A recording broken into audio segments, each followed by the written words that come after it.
क्या क्या हे रनिया हे राजा उठ कई का रौना दातो इंडिया की बेटी आजा नमले हले बेटी आजा नमले हले हो राजा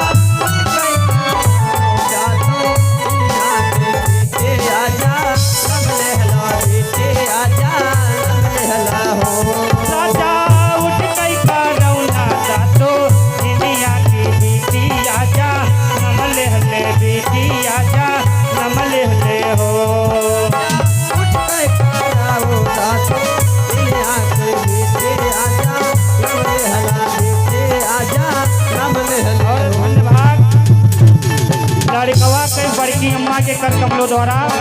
11 मुद्राओं का आशीर्वाद माता रानी की हर मनोकामना को पूर्ण करें। और जब इतना बात मंगल भैया से कही नहीं कि जानो नाय लड़का नाय भय है बिटिया भैया क्या करे मंगल भैया से कहा है उनके दुल्हन अच्छा तो कहीं जानो नाय लड़का नाय लड़की हुआ है। हाँ मंगल भैया हमरे मारे टेंशन के मारे बैठ गए कहे लागे हो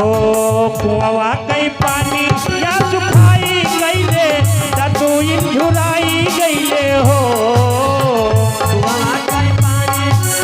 आई गईले तू झुराए गईले हो कुआवा कई पानी या सुखाई गईले तू झुराई गए हो कुआवा कई पानी झुराई गईला तू झुराए रनिया वतन झूराने मोरा जियरा की बेटी आजा नम सुन कई बेटी आजा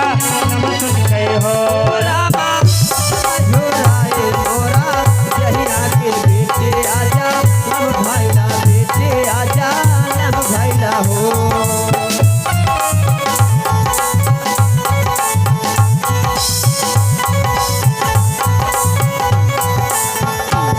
जब इतना बात का मंगल भैया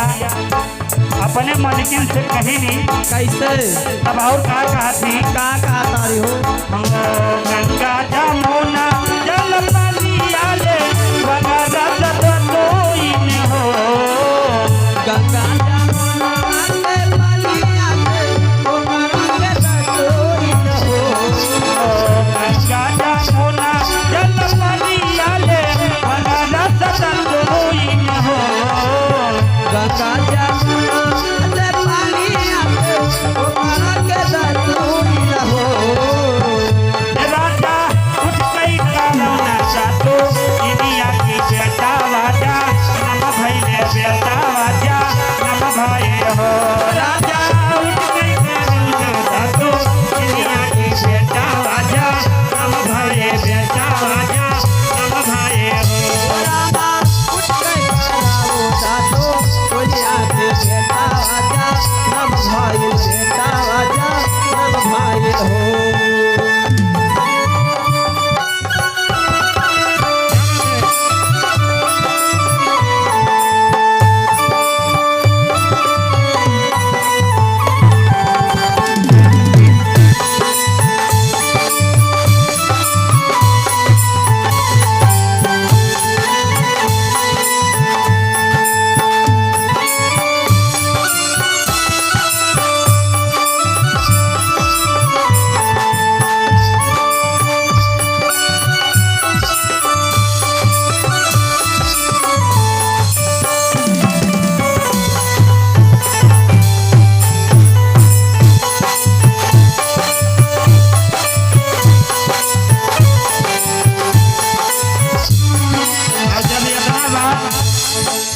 सुन पाए कि रनीवा हमरे यह कहा थे अच्छा तो इतना जोर खाए खसे और खुश भे सही के हो तो का कहा थे का कहा हो कुआवा कई पानी या उमारी गईले तू इन हरियर भरे